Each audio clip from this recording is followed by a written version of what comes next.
All right, guys. What is up? So today I got Tyler to come on. Tyler, how old are you? I'm 22. I turn 23 next month. Damn, dude. And you are what, full time doing wholesaling, or are you a hybrid? Full time. So I do a full time. I run a community, so that's kind of like I do most of my deals through JVs. That's Oh, okay. deals. So I rarely close deals on my own. You know what I mean? Oh, gotcha. Okay, so you mainly, dude, just JVing deal. Yeah, literally. Dude, That's that's the best fast. way. I like working with people, and I'm like, why not try to make a business out of it and work with, people that I can really connect with instead of doing wholesaling by my own, because it is hard to do it on your own. Dude, I like it. I like it. So Tyler, for those that don't know who you are, man, so how did you got into the whole like real estate game? How did you start? And then did you start doing JV off the bat, or what's the story? I closed my first deal on my own. It was in Baton Rouge, Louisiana in Yep. I think it was 2021. How That's old were you really then? where, yeah, that was when I started, and I had somebody working with me in Texas, and we were kind of going back to back, just closing deals, and we How maybe old were you then, dude? say that. How old were you then? I just turned 19, so Damn. I've been doing it for like what, 3 to 4 years. I don't even Yep. know at this point. You know what I mean? But yeah. So okay, so Tyler, so 19 is when you got into the game. Now, how did you got into the game? Was it from a YouTube video? Was it from a TikTok? Well, how? I've been watching, TikToks. I Okay. liked wholesale. I was doing e-coms before wholesale, but I liked wholesale because it was something that I really wanted to get into, and Gotcha. it felt more real to do it than e-coms. I felt more connected with wholesale. So Hmm. I found somebody that hit me up on Instagram, and I met him online, and we just connected very well. You actually met him before. He was you did my other meeting, and then I dragged you down, and we Yeah, were yeah. talking. That guy. So that guy introduced me to wholesale. Yeah. Nice. Okay. So Tyler, so your e-com business, uh, was it profitable? Was it doing good, or was it not doing good? And then you decided to merge, man. Yeah, it wasn't doing like crazy numbers. Yeah. But I just felt like why throw all this money at it and stuff like that to try to get a little bit of a return in revenue. So I looked at wholesale and I was like, damn, you don't really need to spend that much Right. than e-coms, because e-coms all about marketing. Same with Right. wholesale though, but Oh less yeah. money. Yeah. So okay. So Tyler, before we get into the wholesaling, the JV, and dude, and how successful you are at 22 now with doing all that, because I get people reach out and ask me this all the time, and I think you're the perfect person if we can just take about 5 minutes or so, dude, just to answer some question about the whole e-com, because there are people online who wants to make some extra income, right? Hmm. Maybe this could Yeah. be their part-time, their side hustle, something they do on the weekend, right? Yeah. Getting a second stream of income. Maybe they want to continue working at the J O the B because they enjoy it and they just want to build something on the side. And I get a lot of people reach out and say, hey, Khang, I'm looking, there's e-coms, there's wholesaling, there's day trading, all of that. So my question to you is, a lot of people want to get into e-com thinking that, it's easy, it's fast money. So my question to you is, when you were doing e-commerce, right, Yeah. which is selling products online, what Hmm. was, so people don't understand that you got to spend a lot on ads, right? And a lot of times, like the money that comes from it, most people, one, don't make any money. Sometimes they lose money. Yeah.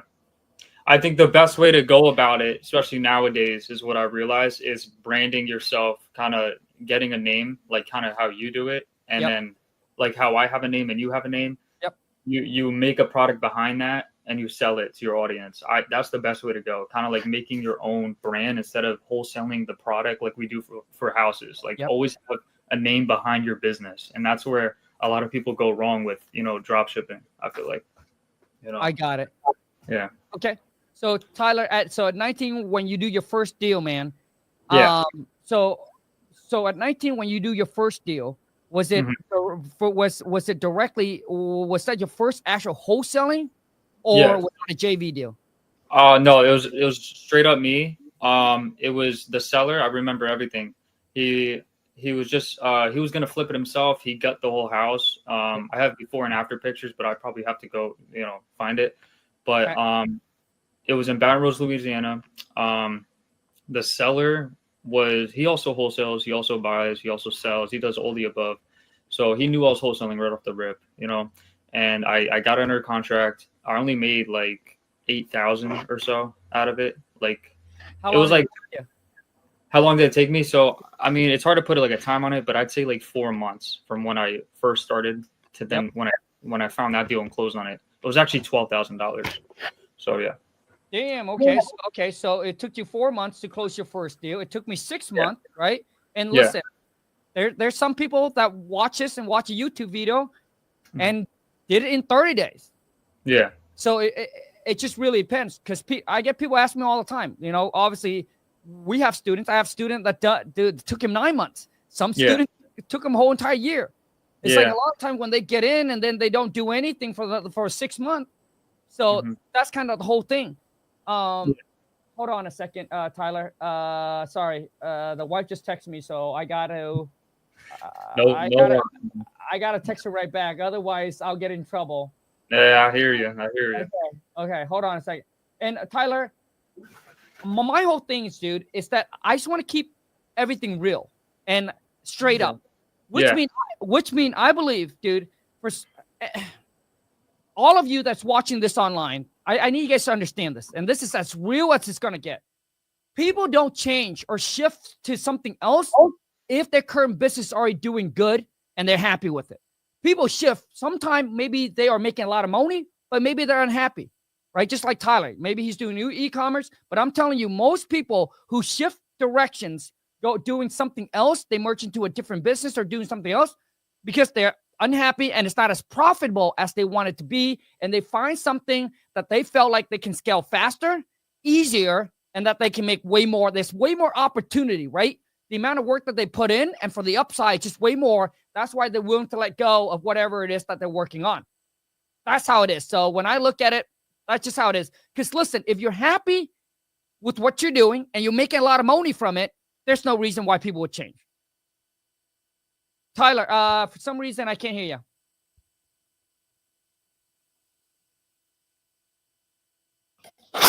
Yep. You're good? I can hear you now. I was trying to say, like, you know, you're not going to get everybody to like you, especially, you know, with the ones that you help. You can try your best and help them, you know, but sometimes you're going to do bad business in your life and sometimes you're going to do good business. You kind of just have to go with the flow with people. Everybody's different, you know. Sometimes wholesale is not meant for people, and a lot of people hit me up, but probably you too, Khang, and they do it for the money. They don't do it because they love it. Yeah, you know. So now, Tyler, okay, so how do you went from closing that first deal? It took you 4 months. How long afterward, dude? How long afterward did you close your second one? So after I closed this one, I already had the community kind of building. So I was kind of like, okay, let me take this to the server. Now that I closed that deal, I kind of know what I'm doing, right? But I started, Tyler. So you're telling me that in the time at 19 that you were getting into wholesaling, the whole process of learning, you document everything and start to build your personal brand at the same time? Yeah, because I was doing that all before I did wholesale. So a lot of people, a mix of people know me for drop shipping just a little bit. I did that for like a year and a half or 2 years. Got it. I already had the community building, but I told myself, I love wholesale. I love everything about it. Let's just revamp everything into wholesale. And that's where I really want to dive in. I just wanted to get my first deal so I can get a glimpse. A lot of people hated that I didn't know so much and this and that. And we're all kind of learning together. But that was the whole point of me doing the whole server thing, which some people hate, you know, because they're like, oh, Tyler, you know, you came in, you didn't close like 50 deals. Why would I learn off you, right? But I wanted everybody to work together, you know, whether it costs money or not, just to, you know, be a community and work. I got it. Okay. So, So after that deal, how long did it took you to close the next one? And was the next one, was that just your first wholesale deal? The next one is starting to like JV or what? Yeah. So I know I closed like I said, like 3 deals until I started like really working with my partner and having that trust, building that trust, because I just met him, honestly. But yeah, it went like 4 months and then maybe it went another 2 months. It was very, very slow. I think all of 2021, it was very on and off because I didn't really know if I really wanted to go all in on this. It wasn't like a little bit like going into the second quarter of 2022 until I was like, okay, let's really get everybody together and find the right people. And that's why I do these events that I do. Cause like I meet a lot of you guys on here and I work with you guys now, you know what I'm saying? So Yeah. I kind of do that.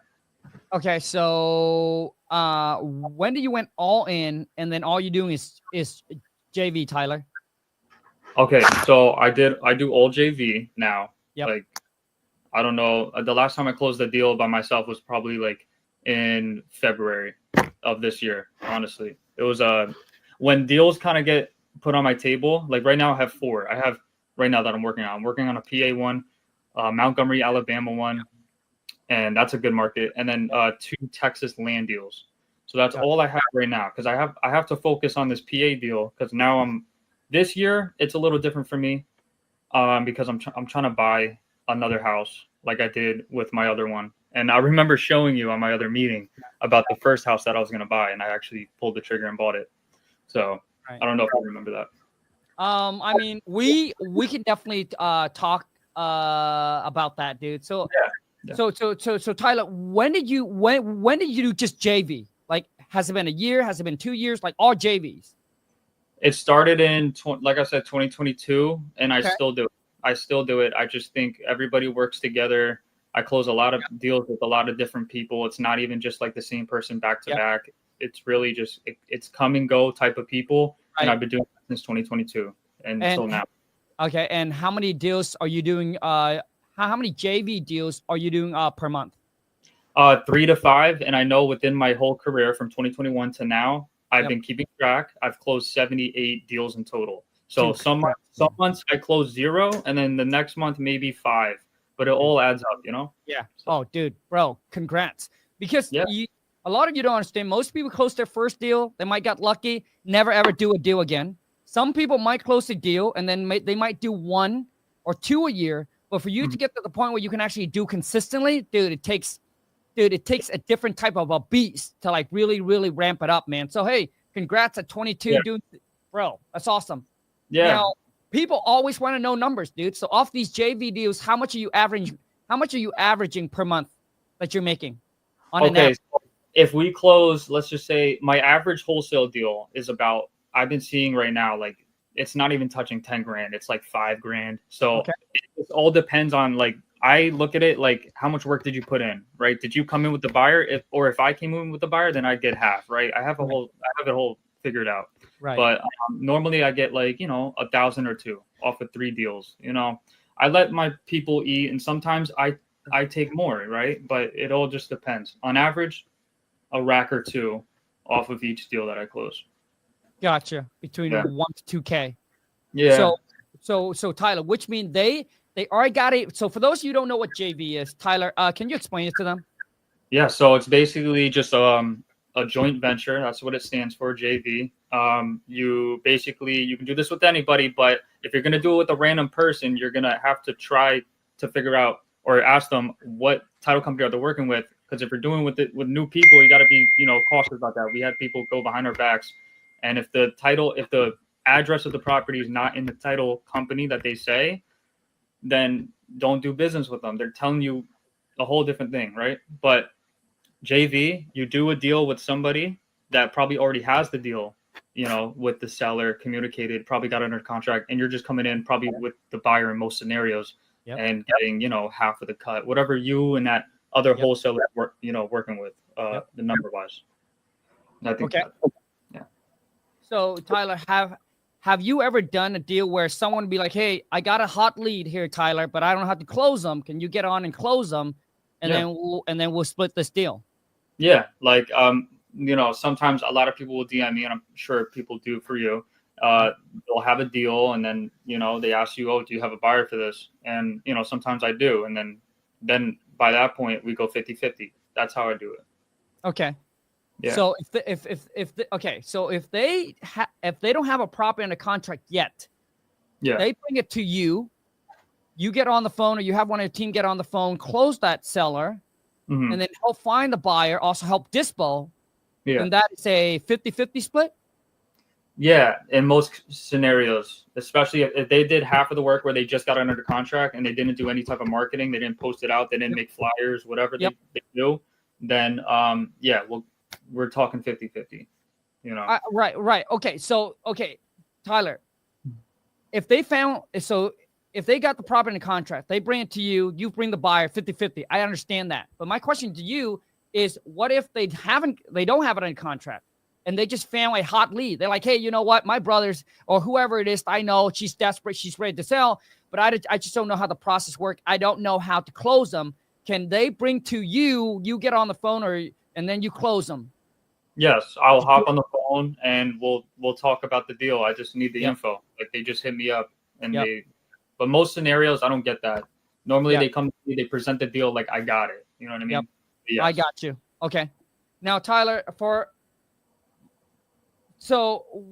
what is your team looks like now? Is it just you, or do you have other teammates that actually do this with you? So I have two people on the side. Normally two or one. It's very like on and off, but that's who I work with behind the scenes. And then most of the time it's me working with the people that are in my community, and we just kind of wholesale deals throughout the months. Yeah. So Okay. yeah, I'm not spending too much time with my personal team because they have lives too. Sure. They have stuff they got to do, and they take what I presented to them, my business, as a part-time job instead of a full-time job with me. Which hopefully one day I'm not the biggest wholesale person, but I close deals, we make money, it's good business. But yeah, I don't really have like an official full-time team, right? I do it full-time, but they don't. Yeah, I got it. Now, so Tyler, most of the people that's in your community, when they bring these deals to you, you're saying the average deal that they bring in is like $5,000? Yeah, 5,000. Sometimes there's some that are 13. That was most recent. That was like 2 months ago with Daniel or Danny. He closed the deal that was 13,000. But yeah, most of the time it's it's no high, honestly, it's no higher than 30 grand. Honestly, we're closing cheap little deals, 5K, 10K, 15K. So yeah. Got it. So Tyler, I mean, if someone is new into the game, yeah, right, and they're like, hey, I want to become a real estate investor, a lot of them be like, hey, there's fix and flip, there's buy and hold, being a realtors. Most people don't know about wholesaling or even JV, right, joint venture wholesaling. Right. So my question to you is, what are the steps, what are the move advice that you would give to that person? Let's just say I'm brand new, I come to Tyler and be like, hey, Tyler, I want to get into the game, man, but I don't know what I should do. I heard people buy, fix and flip, people buy and hold. There's, becoming a realtor and all that. Yes. So Khang, bro, it all depends on where you're from, right? If you're in a hot market, I would probably tell you to be an agent because you're probably going to learn a lot more and grow. You know what I mean? And with you being an agent, you can also see all sides of everything. You can see what an investor would come in at. You can see everything, but you got to be in the right market for that. If you're in a dead zone, then wholesale, right? If you're in a small town, you grew up in a small town, just wholesale, get your feet wet with all that. Try to look near you or something, it might be good, right? But it all just depends on where you're from. But yeah, like if you're a fresh beginner though, you could hit up Khang, he'll probably help you, you know what I mean? If you want to get help online. I'm an in-person type of guy. I've been trying to learn, get my feet wet with different agents that can show me houses that they're selling. And sometimes agents would even send me deals and say, Tyler, let's wholesale this before I put it up, right? So you could probably just network with agents. They have everything too. That's if you don't want to spend so much money on wholesale, because you could probably do all that, but it's going to cost you to get the deals that these agents are getting, Right. So Tyler, so you wouldn't tell them, hey, you know what? Yeah. Why don't you just go JV deal? I don't think they should. I think every beginner Really? I don't think so. I mean, there's a lot of people that, unless you trust them, unless there's like somebody that you've been talking to for a while, then okay, I'll tell you to do so. But I've seen it so many times for the past 2 years straight, where these people that you're joining Facebook groups, and these random wholesalers will bring you in, but then they'll snake you out. So it's like you gotta know You got to know they really have it. And that's why I say get the title company info and really see if that property is currently being title searched, if whatever they're saying to you, that's how I figure that out. But if they're trustworthy, you can see it, then okay, work with them. But you could throw yourself out there a lot of the times, but try to do it on your own first and then go there. That's my best.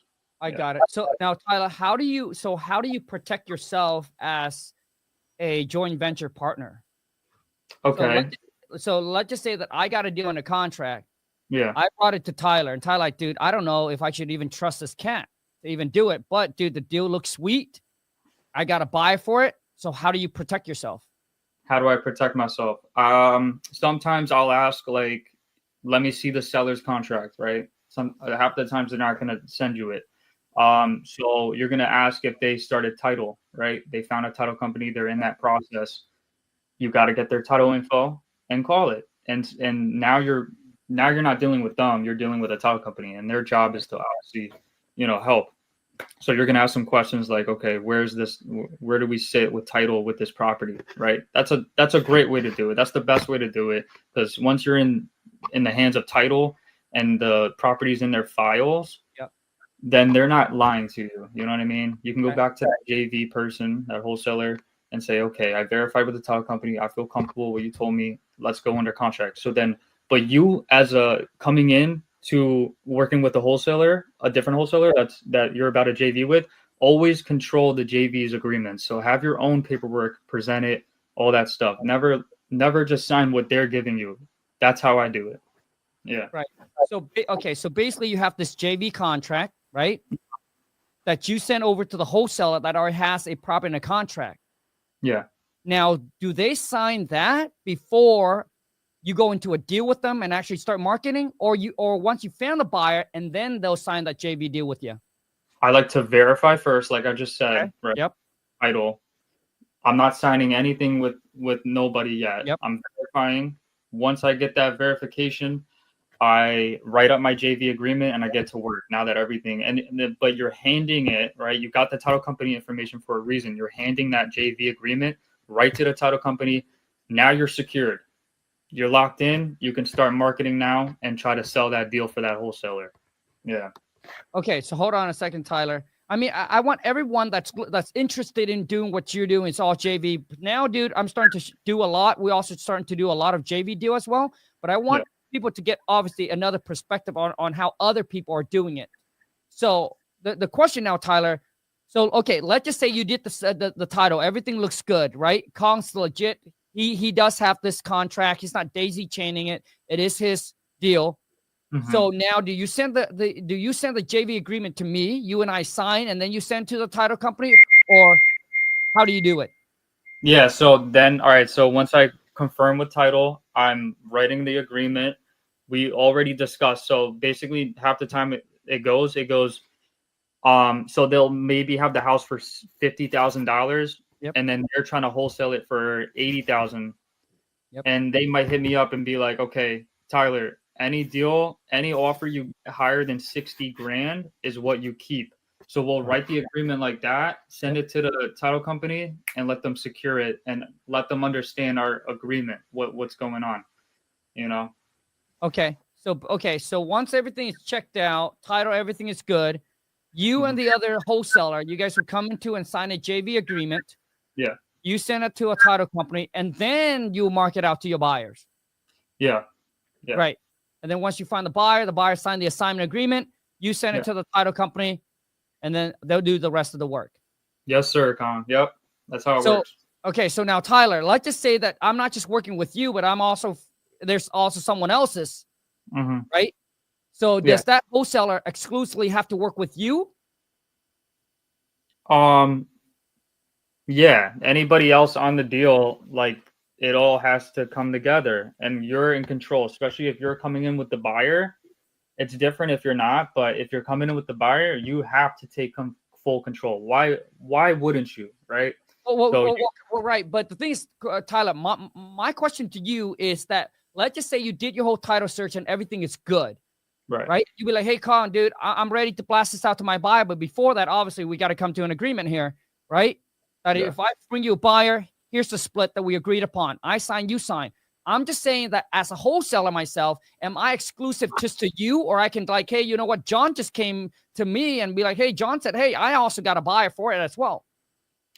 That's open to that. That's fine. That's totally open. I'm okay with that. I don't know how other people are, but I'm okay with that. If you come in with a buyer, then okay, we'll renegotiate what we said on the JV. It all just depends. We can always renegotiate, you know.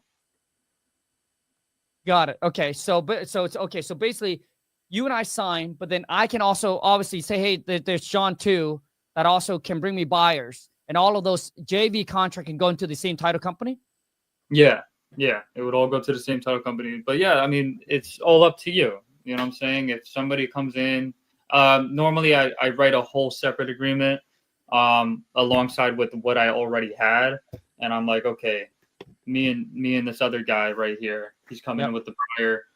We can have our own separate agreement here, you know, but everything's got to be through, you know, written and stuff. Right. So you would never do it. I hope I'm saying it right. I don't know.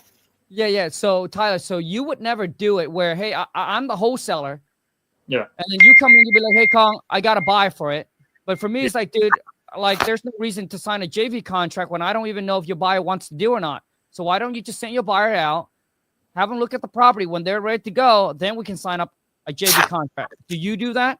That's actually what I just did yesterday. So that's my Alabama Montgomery deal. Right. What do you call it? I sent him out. Yep. I didn't sign any JV agreement with this other co-wholesaler because this got brought to my table. There's about 3 people already on the deal. Right. And I was like, you know what? I know my buyer Chase very well. I'm going to send him out, but I don't trust this wholesaler good enough. So I had somebody that lives an hour away that's from my community drive down, and we showed him the house. Like I said, when I'm working with new people, I want my people to be there too. Sure. So that's just me. But I had him go look at it, and yeah, like, you know, we didn't sign anything until he hit me up. But this was because I had a trustworthy buyer. If I didn't, then maybe I would have things kind of written in a certain way and sent the title. But right now, I was like, I'm unsure of this because I don't really know the house too well, and you're already telling me that there's foundation issues and stuff. So it's like, let's let him go look at it, then let's go. It just all depends on the deal and the situation. That's all, Khang. You know? I got it. Yeah. So, okay. So basically, if you can trust the buyer, then you let the buyer go out there, inspect the property.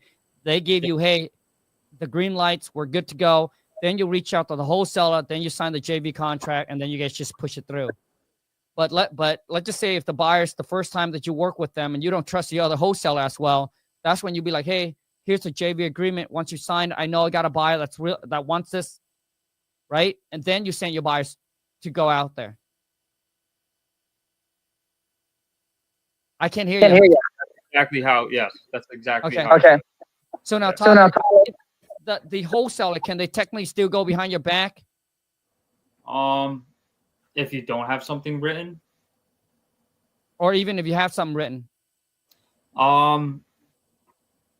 Yeah, they could, you know, like for example, I had a deal with 2 people in my community, and you know, we trusted her with the JV agreement, but we soon found out that she never handed the JV agreement in. The title company didn't even know about the JV agreement, right? But we had trust that she was going to do it. I don't know why we didn't call. This was on us to make sure that the JV agreement was handed in.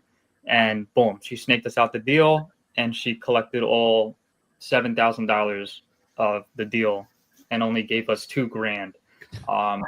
Yeah. So, you know what I'm saying? You can have everything written, but if it's not handed to title, there's no real agreement. So, yeah. Got it. Okay. Now, Tyler, let's talk. Okay. Currently, Tyler, right now, do you own your own home? You rent? You also have investment property. Let's talk about that a little bit. Yeah. So I'm on my second house. I'm actually just about to go under contract right like today or tomorrow. Okay. I went to go look at this one house in PA about 2 different times. I want a little vacation type of house. It's in a vacation area. Okay. My plan is to like Airbnb it. and all that stuff. I'm going to let my guys live in it for like 3 months, and then we'll start marketing it for Airbnb. But for my first house, I bought this year in, I think it was March. So March, I closed on it. And yeah, it's rented out right now. I cash flow about $600. Okay. Yeah. So I'm really happy with that. Yeah, and I didn't need to do any type of work too. I didn't need to put any money in it. This PA one though, that's a different story. Yeah. Okay, dude. So let's talk about the one that you said you got a 600 in cash flow. Okay. So Yeah. how much you bought it for? I bought it for 75 grand. Damn, bro. Like, dude, where I live, bro, where I live, you can't even buy a vacant land for 75K. So good. Yeah. This is a cheap area. I'm not too proud of the area. It's not like the best, right? But it's an area where I knew I could just cash flow really good if I found a good tenant, which I did. We were able to rent it out in like 2.5 weeks after I bought it. It was great. Yeah. I mean, listen, for those of you who wants to go into the whole, hey, want to buy and hold, sometimes that's what it is. You just got to go out of your market and go into a different market, right? But dude, to me, you just need to understand when you're buying something out of states, right? And when you don't want to go into like a super cheap area. What I know, dude, the D neighborhoods, dude, D stand for danger, all right? F stand for get the F out of there, dude. So for me anyway, dude, like it got to be in at least a C plus, right? For me to go in there and take the risk, because a lot of times you think, hey, if I buy these things for cheap and then all of a sudden you got a renter in there, dude, the headaches that comes with it, dude, it's going to cost you more than the 75 G's, right? Dude. So let's talk about this, Tyler. So you bought it for 75, needs no renovation. No. So I showed up. It's 4 hours away from me. So I went there. There was some stuff that they requested because I already had prior to me closing, I had it marketed. I had tenants, and I felt very comfortable buying it because I had really good tenants that I was already like lining up for it to show. So I already had my property manager when I got there. This was all done in like 3 or 2 days. I stayed at the house. It's in livable condition. The girl lived in it for 15 years and then sold it to me. So I got it for a steal. I already have, there's like 20,000 in equity right now, and I'm just trying to look for something bigger, obviously in PA. But no, the numbers are good. I'm renting it for $1,250, and my mortgage right now, I got a 6.6% rate, and my mortgage is $648, I think it is. Yep. So, and so what's the ARV on the property? ARV, if I were to come in and really fix it up, because it's very old, it's very outdated. I could probably sell it for I could try to aim for 125, but I think I could probably realistically sell it for like 110. But so I have a little. Yeah. Okay. So 110, and how much? So I guess you went through the bank to get financing for this, right? Yes, I did. Yeah. Okay, so how much down payment do you put down? I had to put 20% down. So how much is that? That came out to like 22 or 20 something, and then a little bit more for closing costs. I don't know why, but my closing cost was like I think it was like 7 or 8 grand. Yeah, Tyler, dude, I'm so sorry, but we're running out of time, and I want to crunch the number so people understand. So you come out with 25,000? Yeah, I was all in for like 20 G's. Yeah, 22. Okay, so you're all in for 22,000. Yeah. And that 22,000 is still stuck in that house, correct? Yeah, and I did that for tax reasons. Yeah. Sure. So that 22,000 is still stuck on the house, and the house is paying you about $600 a month, right? Yes, and we're 4 months in already. She's been paying on time. Yep. Got it. Now listen, for those of you who's watching this is my point by asking Tyler all this question. Yeah. If you're okay with trading 22,000 for $600 a month, dude, then do it. But what I'm saying is, if I have 22,000 and I'm starting out and I want to turn that 22,000, dude, into $220,000, then I wouldn't buy and hold. Yeah. So I tell people this all the time, Tyler, like, dude, if buy and hold is not the way to get rich. Okay? You're not gonna get to the point where you're making 25,000 a month within a year or two by buy and hold. I need you guys to all understand that. The only way to get that within 1 to 2 years is you got to build your own business. Whether you wholesale, whether you fix and flip, whether you want to go and do JV deals, or whatever business you're trying to get in. But like I tell people all the time, if you need the 25,000 today, you wholesale or you JV, right? But if you rather get it 10 years later, then there you go. Buy and hold. It's the game you want to play. So and Tyler, obviously, go ahead. I didn't do, yeah. So like, I already know all that. And obviously I've been doing wholesaling for a while, and I'm just like, let me try to buy a house. We have some money. I might as well use it because there's nothing else I'm using it on to do a tax reduction, right? So it's kind of like I was put into that position to even buy my second one as well. So I'm doing it or sort of ish like an experiment, and also just for fun, and also why not? Because there's nothing really else I really want to put my money towards. You know what I'm saying? Sure. Well, no, I mean, Tyler, you are in a different position, right? I'm just telling the people out there that all they got is 22,000. I mean, you already built a business, bro. You already have cash, right? You already built a cash machine that's coming in every single month. So for someone who's working at a JO to B, let's say they make 100,000 a year, I don't know how long it's going to take them to save up 22,000. Let's say 3 years. You took your 3 years life of saving. You put it in a house. The house pays you $600 a month. Now you're stuck there. Now you're stuck at a JOB for the next 5 years just to save up another 22,000. So now starting back at zero. So what I'm saying is that Titus, you're in a different position, right? I'm saying this to the people who are like, always ask me, hey, Khang, I got this much save up, right? Hey, I want to escape the rat race. I want to escape the 9 to 5. And everybody think passive income is the way to go. But a lot of you guys don't understand this. Let's just say that Tyler with his rental, dude, all of a sudden, what happened? I'm just saying, all of a sudden something came out, or the AC or whatever it is, boom, going to cost you $5,000 to rehab the property, to fix that thing. Where are you going to get the $5,000? Tyler, he already JV deals. He got money coming in every month from his cash machine, bro.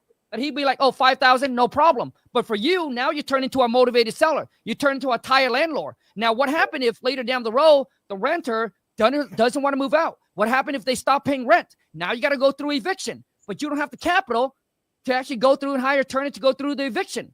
You see, now you're putting yourself in a bad position. For me, for Tyler, like, does Tyler care if his house go vacant for a whole entire year? He doesn't care, right? Mm-hmm. Dude, he makes enough money to pay that mortgage every month. Like, he don't care. Like me. Mm-hmm. Like, if all 14 of my rentals go vacant, do you think I care? I don't care. I'll be like, okay, no renter. They don't destroy my property. We don't care. But for people who's like, hey, all they do is they want to build the path. They're stuck, right? They're already crunching the cash, and all of a sudden they go by and the property go vacant. And then now they becomes stressing out. Now they got 2 mortgages that they have to pay. So I'm saying it's that don't put yourself in that position. Once you got rich, you wouldn't care. Once you're making, 25, 30, 50, 100,000 a month, you wouldn't care if that property sit vacant. You wouldn't care if, hey, that probably needs a $10,000 rehab. So I'm just saying you don't want to put yourself in that position. So the goal is you got to get rich first. Build a money printing machine first, and then go buy rental property. So anyways, Tyler, let's wrap this up, bro. So any last word that you want to say to the viewer, man? Well, like I said, man, nobody's going to like you. You can't please everybody. That's my motivation today. It's really just do your thing, get out there. Maybe you're not good at phone calls, hire somebody for that, right? But that's a whole different story. Find the right people to work with. That's the best way to go. You know what I'm saying? I was never able to do this on my own. There was always somebody in the back, somebody in front of me trying to get things right just for me. So build a team, find that people, get your friends together, and just try wholesale. You know what I'm saying? Hey, and also too, if you guys want a JV, hit Tyler up. Tyler, I appreciate you. Hey, Tyler, I appreciate you so much, man, for taking time to jump on here, man. And I got to say, dude, you built such a badass community. So congrats on that. At 22, bro, you're in a way better position, way more successful than I was when I was 22. So, bro, congrats, and lots of respect to you, bro. I have a lot of respect for you. I've been seeing you, the way you do business, and I love it, man. I just want to be a part of what you got going on as well, too, man. Tyler, thank you so much. Tyler, Tyler, let's go get this. Thanks, Tyler. Hey, I appreciate